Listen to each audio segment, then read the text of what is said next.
Welcome everybody to the National Health Council and the National Minority Quality Forum Center for Sustainable Healthcare Quality and Equity webinar on what should patient groups tell their members about the flu vaccine. We're very excited for this webinar. And the objective for today's webinar will be to introduce the importance of flu vaccinations for patients with chronic diseases and to ensure that National Health Council member organizations are aware that it's not too late to encourage your members to get their flu shots. So we are very excited for the webinar today. It will be recorded and archived on our website, the National Health Council website, and linked from the NMQF website as well. And so we will go ahead and get started. I will introduce the speaker for today's webinar, and we're very lucky. We're joined by Dr. Bill Schaffner, and he's professor in the Department of Health Policy as well as in the Division of Infectious Diseases at the Vanderbilt University School of Medicine. Dr. Schaffner is also the medical director of the National Foundation for Infectious Diseases.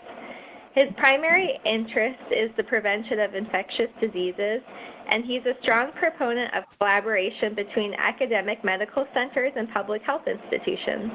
He's worked extensively on the effective use of vaccines in both pediatric and adult populations and has been a member of numerous expert advisory committees that establish national vaccine policies. So we're very excited for the presentation today. If you have any questions during the duration of the webinar, please go ahead and submit those through the chat function on WebEx. If you click on the little bar that pops up for WebEx, there's a little note that says chat, and you're welcome to send it either to all or to the host of the webinar, and I will facilitate the Q&A at the end of today's presentation. And with that, I'd like to turn it over to Dr. Schaffner. Thank you.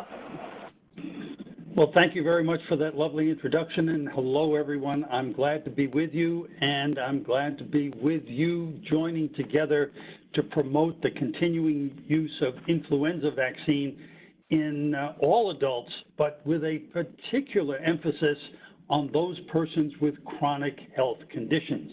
Next slide, please. Influenza and chronic health conditions, as you can assume, are a dangerous combination. And why is that? Let's look at the next slide. So let's begin with the notion that influenza is not just, quote, quote, the flu. It's not just a bad cold. Influenza is the most serious of the winter respiratory diseases. And year in and year out, we will have an outbreak, or even we could call it an epidemic.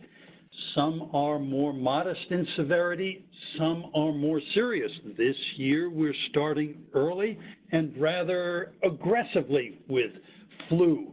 And we have our toes and fingers crossed. We're worried that this year may be a rather bad year. But certainly, year in and year out, influenza causes excess deaths in our population, and those excess deaths are disproportionately occurring in people with underlying chronic diseases. As you can see from the slide, deaths range, but on average about 36,000. 2 years ago, it was 80,000. There are often 200,000 to 500,000 people who were hospitalized. Imagine that. 200,000 to 500,000 people hospitalized. Nobody wants to go to the hospital. That's not a resort. And look at this. 93% of adults who were hospitalized when information was available, almost always, had at least one reported underlying medical condition, a chronic health condition that placed them at high risk for the complications of influenza, pneumonia, hospitalization, and of course, unfortunately, dying. Next slide, please. flu is not a bad cold. This is a very important slide, one of the 2 or 3 most important in my little talk. To the lower left, you have a population with chronic diseases struck by the lightning bolt of influenza infection. The first thing that will happen, in addition to people getting sick with flu itself, is that the chronic illness can be exacerbated. Let's pause here for a moment. I called the deaths that occurred excess deaths. These are deaths that would not have occurred except for the fact that we had an influenza outbreak. And if you look at the causes of death that occurred, you will see many of them related to flu and pneumonia specifically, but many of the others are due to exacerbations of underlying chronic diseases. So chronic liver disease deaths go up, chronic kidney disease deaths go up, chronic pulmonary disease deaths go up, diabetes-related deaths go up. And that's because flu exacerbates the control of chronic diseases, which can result, if we go up a step, to increased hospitalization, increased frailty, and of course, increased mortality. Let's step down a moment. Increased frailty. Many people with chronic illnesses who acquire influenza have to be hospitalized or at least spend a substantial amount of time in bed recovering, may not recover after their influenza episode to the level of functioning that they had before they were struck with flu. In other words, flu can exacerbate their frailty and start their downward decline in activities of daily living, and that extends after the influenza infection has resolved itself. Next slide, please. Let's just look at this very quickly. This is by age over year in the proportion of people who are vaccinated. The important thing about this slide is to look at the right-hand side, and you can see that in all age groups it is diminishing. And the most important for this discussion is the top line. That's for people age 65 and older. And then the red line right below it, that's for folks 50 to 64. Those lines are important because, of course, that's the proportion of the population that starts to accumulate illnesses, chronic illnesses. And we are not advancing immunizations in that population. And in 1718, we actually took substantial steps backward. We need to reverse these trends. Next slide, please. The recommendation is terribly simple. CDC recommends annual influenza vaccination for everyone age 6 months and older. There are rare exceptions for underlying illnesses, but they are very, very rare. Next slide, please. Now, the National Foundation for Infectious Diseases has done a survey, and they discovered that virtually all adults in that survey population understood that flu vaccine was fundamental to preventing flu. But to our shock, we discovered only half of those knowledgeable people expected to actually take advantage of the vaccine. Now, why would that be? They had 2 issues that they told us about. The first was, does this flu vaccine really work? Well, as a background, we know that the influenza virus mutates and changes, and that's why the vaccine has to be updated annually to better match the strains that are actually going to be out there causing the disease. In some years, there's a better match than others. Overall, vaccine reduces the risk of influenza illness by about 40 to 60% in the overall population. It works a bit less well in the older population. We have to acknowledge that. But Some protection is always better than no protection against influenza. Remember, this vaccine can prevent many, not all, influenza illnesses primarily.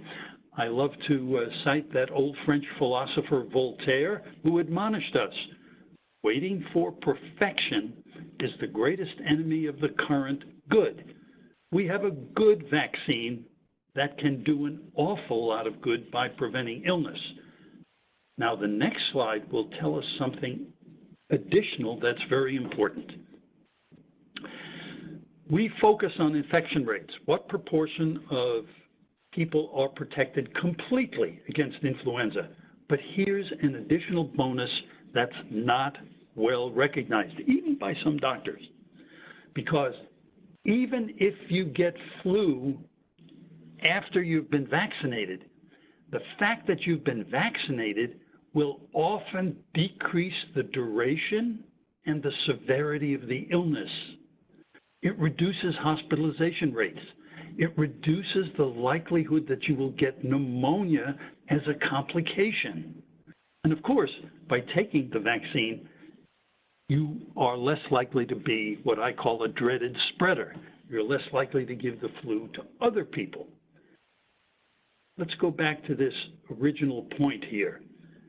Even if you get flu after you've been vaccinated, the flu vaccine moves the lever in our direction. It shifts things in our favor.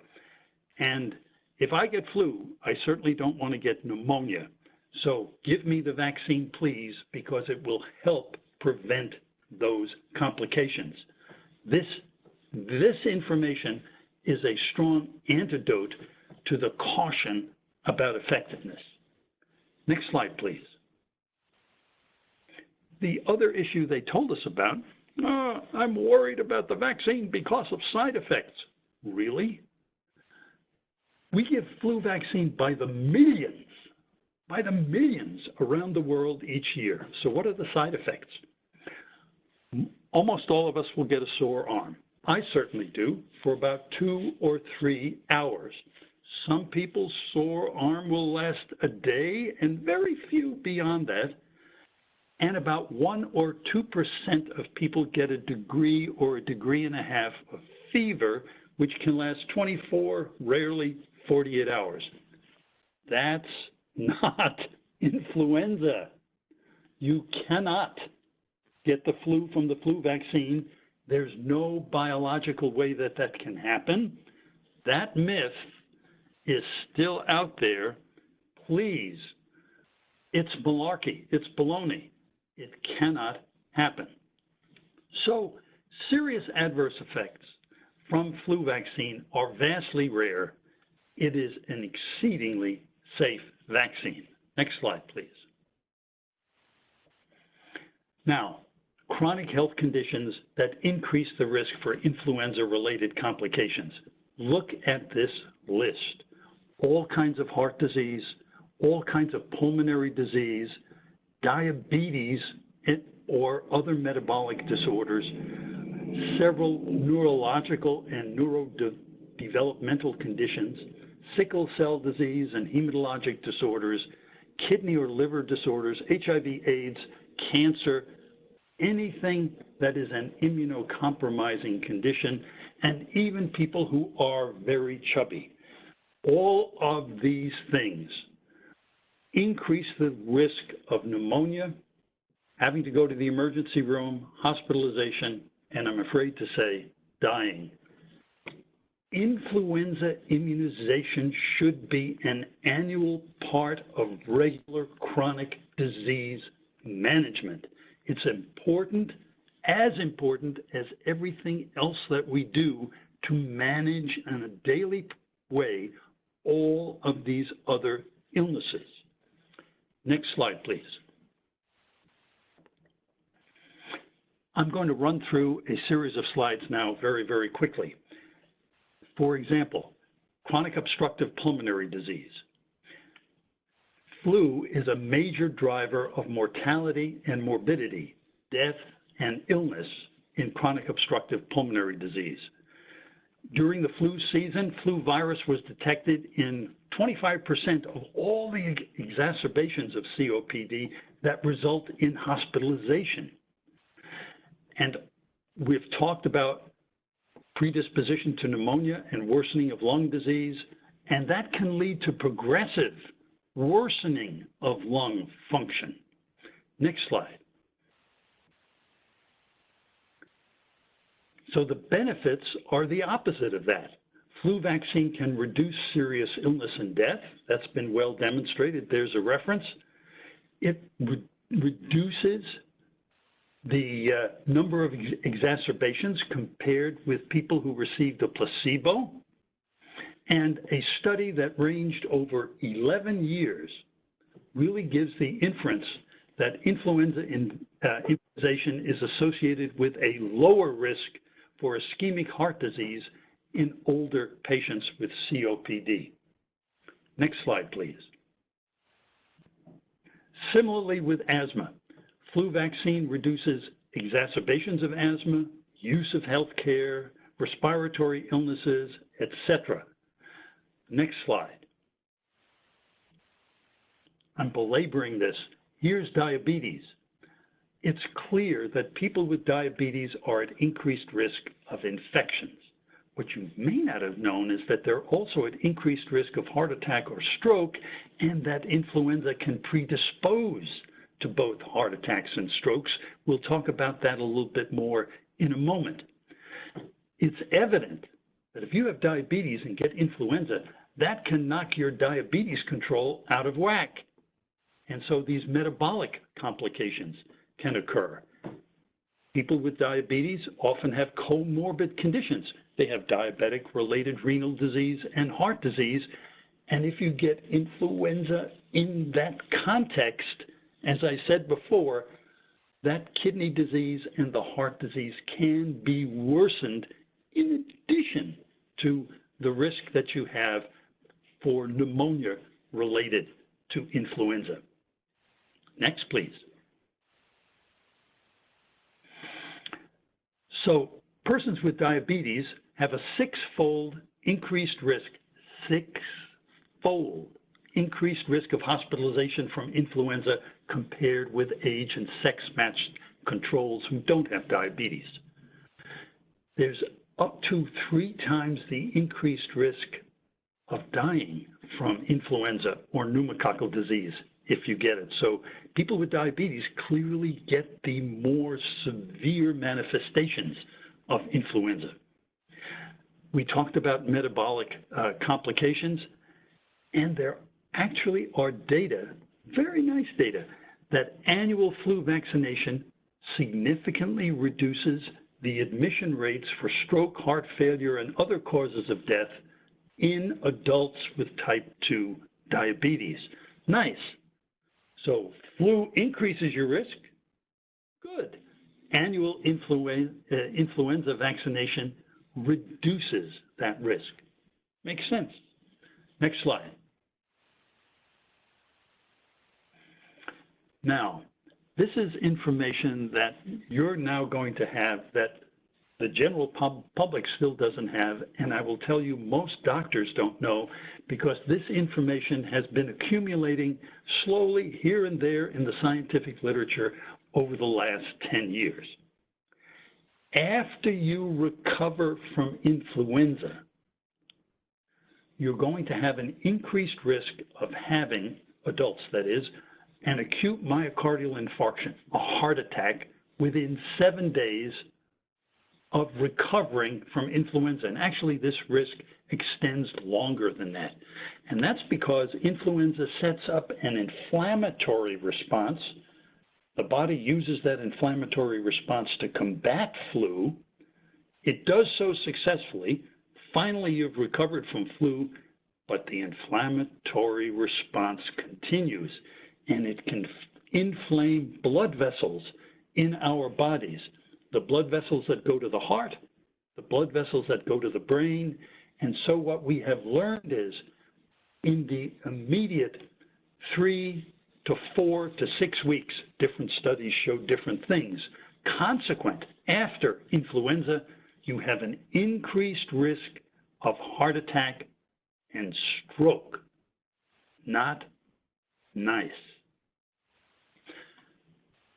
Flu vaccine will help reduce that risk because it reduces your likelihood of getting influenza completely and reduces the severity of influenza. Next slide. As I like to say, if you needed another reason to get vaccinated, avoiding heart attacks and strokes, pretty good reason. It's clear, if you look at this little box over here to the right, that influenza vaccine has effectiveness in preventing cardiovascular complications comparable to other things that we do in the population trying to reduce cardiovascular risk.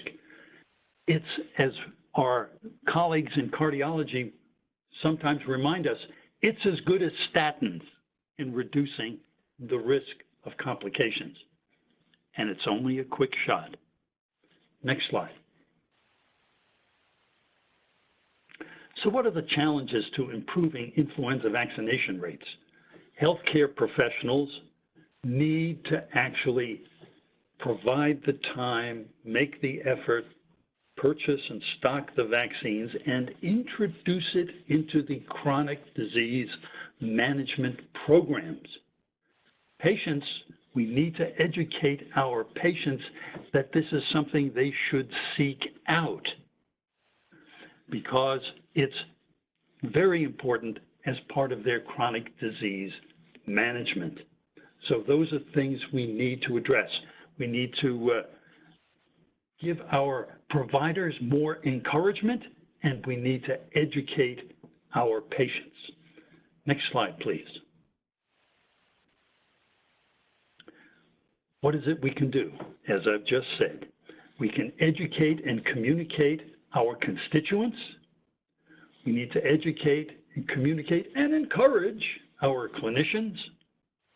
We need to counter the myths and the misinformation. Flu vaccine ain't perfect, but it's good, and it can do a lot of good for you, particularly if you have an underlying illness. We need to include annual flu vaccine into routine chronic disease management. Next slide. The National Foundation for Infectious Diseases has put together a nice brochure available to all of you. It's on the website of the NFID concerning chronic disease management and influenza vaccination.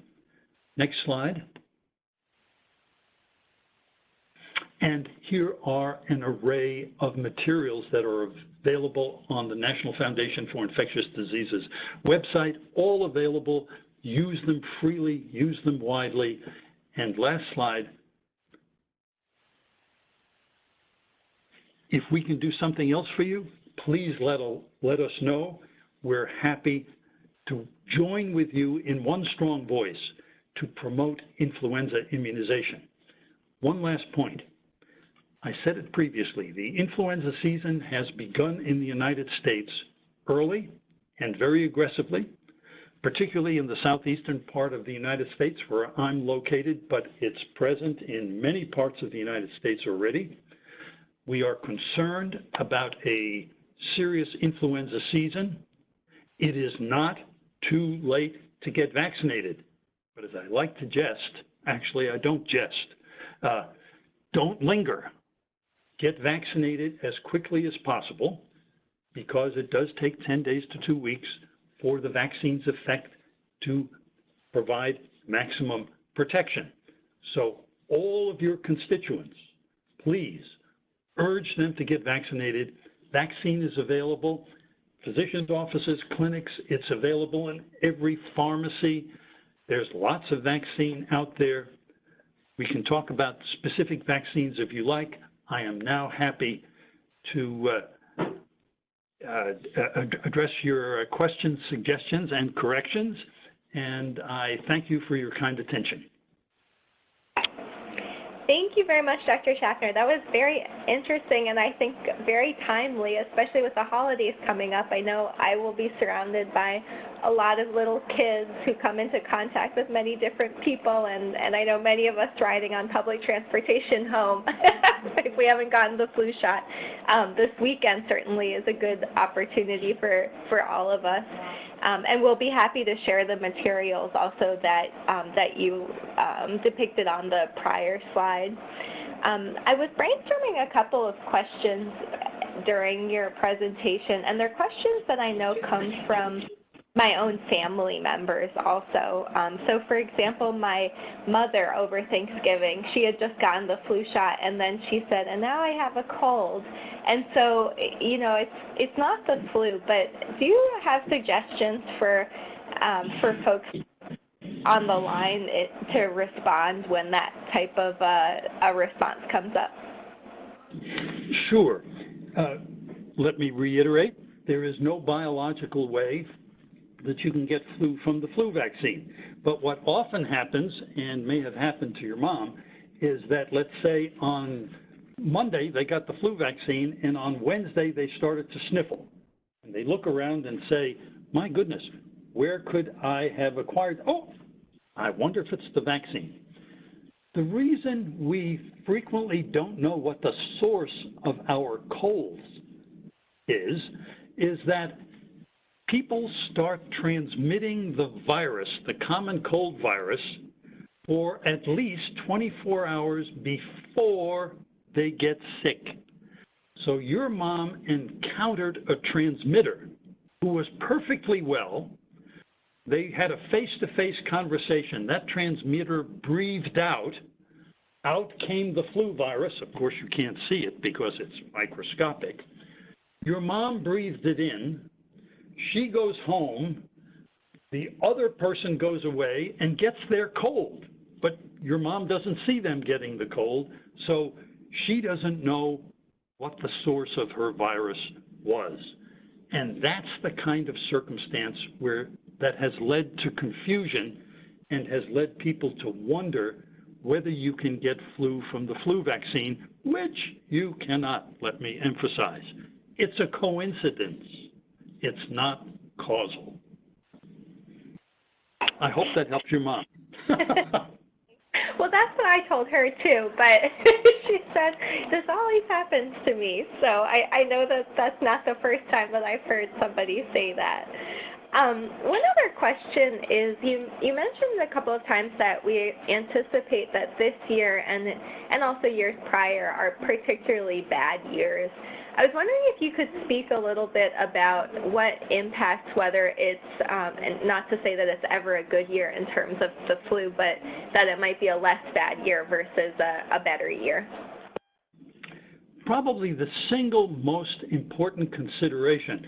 Well, let me start by saying the flu people always say, if you've seen one flu season, you've seen one flu season. There seems to be something distinctive about each and every one that was not predicted. But if we look at flu seasons over time, the most severe seasons seem to be due to a certain kind of flu virus. And not to get too into the weeds, it's the Influenza-A H3N2 variety of virus. They seem to cause more serious illnesses. There are influenza B strains that seem to affect children more often or more seriously. So I think it's, if I had to pick one determinant, it would be the dominant virus that's going around that year. Thank you. Just a reminder for folks that if they have a specific or question or general comment or anything like that, please do feel free to submit it via the chat function. But we have a couple of other questions that have already come in.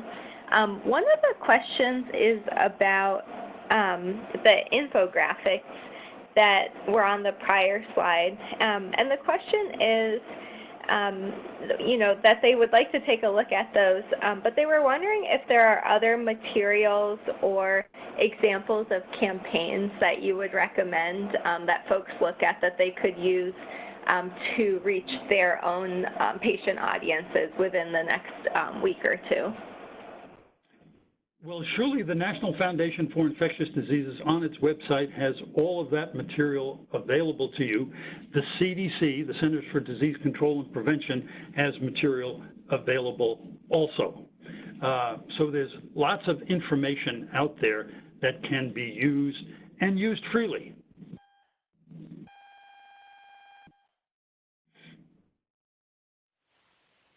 Thank you. And, since you are also speaking with patient advocacy organizations, one of the questions was how patients have been involved in message development also for the infographics or toolkits or for the other work that's being done, how the patient community is engaged in this work. Well, we certainly at the National Foundation for Infectious Diseases, for example, in that report we've done, we joined with a whole array of patient advocacy organizations to put that information and the materials together. The National Foundation for Infectious Diseases normal operating procedures is to join with others to put materials together and to address issues that are important and cut across the interests of many patient groups, such that, as it says on the current slide, we can speak together with one strong voice, emphasizing the messages. Each group then can put the emphasis on the syllable that's most congenial to them, but nonetheless, we harmonize together in getting our messages out. Thank you. One of the other questions was about that there's the injection version of it, and not getting the product specific or anything like that, but that there's an injection version versus sort of the spray or I guess mist version. Could you speak a little bit about if there are differences between those in terms of how effective they are? Sure, I'm happy to do so. And let's talk a little bit about the varieties of influenza vaccine that are available. First, the nasal spray vaccine is licensed for everyone from age 2 up to age 50 who's otherwise healthy. Given the context in which we are talking today with everyone with a chronic underlying illness, that kind of puts the nasal spray vaccine off to the side because it's not licensed for people with underlying illnesses. Now, we should know that for people age 65 and older, there are 2 vaccines that are specifically licensed for that population because both have data supporting the fact that they work better in people age 65 and older. One is the high-dose vaccine, Fluzone high dose, and the other one is an adjuvanted vaccine. That is a vaccine that has an immune stimulant in it. That one's called Fluad. So both of them, for people age 65 and older, work better than the regular vaccine, and both of them are covered by Medicare first dollar coverage. Very important. Thank you. One other question that came in is you mentioned that the flu can start off an inflammatory response in the body. What implications might that have with a patient who has an inflammatory disorder like rheumatoid or juvenile idiopathic arthritis? And what about non-inflammatory types of arthritis like osteoarthritis? So first of all, I think that the implication of the question was safety. Let us reassure ourselves that the use of influenza vaccine does not exacerbate the basic biological phenomenon that is going on that results in rheumatoid arthritis. That's not the case. It can produce an inflammatory condition, which is part of the body's normal host response. That can lead to prolonged cough, for example, a prolonged irritative bronchitis, and some of the blood vessels that have been that can be involved with the inflammatory response, particularly those to the heart and to the brain, leading to an increased risk, as I said before, of heart attacks and strokes. But there is no safety concern regarding the sorts of autoimmune phenomenon that lead to rheumatoid arthritis or other autoimmune diseases. We can be well reassured about that. Thank you. And one other question is, in terms of patients differentiating between, for themselves, between having the flu and just having a cold, could you provide some tips for identifying when it's the flu, and then also identifying, you know, when it's time to go see a doctor or another provider? Yes. So first of all, let's understand that influenza can be somewhat mild and can be more severe. And so there's an overlap of symptoms. Sore throat, stuffy nose, for example, very characteristic, obviously, of the common cold, can also be a part of influenza. But if you're getting a serious influenza infection, you're going to have symptoms that are below the throat. You will have a real cough because you're developing a bronchitis, and obviously influenza can really affect the entire body. It can give you muscle aches and pains and make you so tired and weak that you can just lie down. You just want to sleep. You can't even, you have to force yourself to keep up your fluid intake, and it's a much more serious infection. So that is a general distinction between the two. And you had a second part to that question, which I wanted to address, but now it's dropped out of my mind. Tell me what that was again.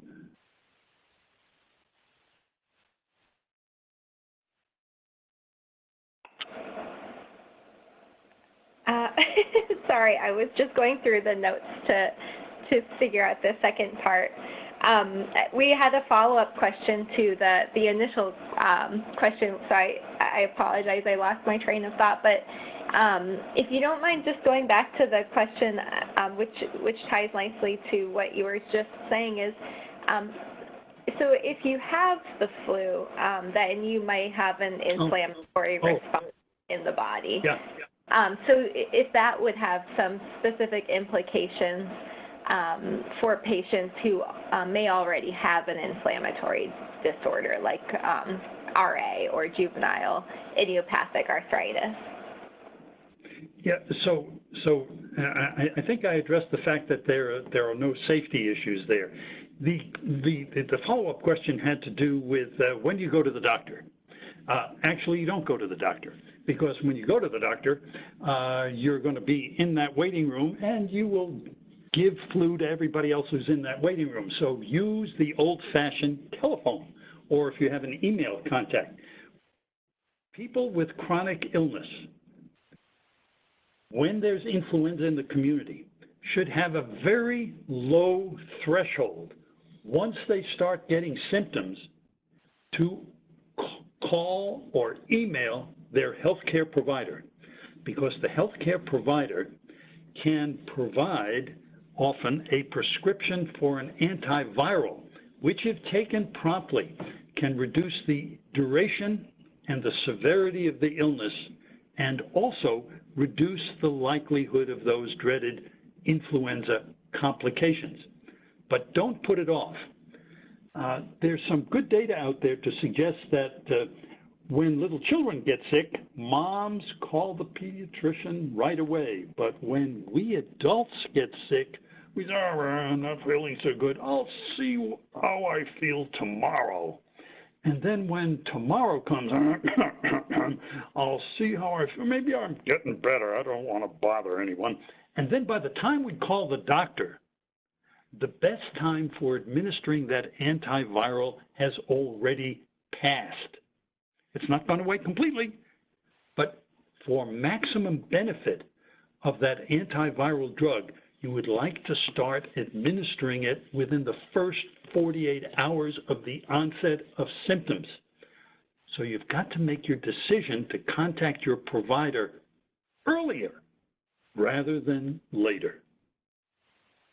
I think that's a really great point because, I think often the first inclination is to go somewhere like a Patients First or a clinic that you don't need an appointment to, whereas it's probably better to just pick up the telephone and call.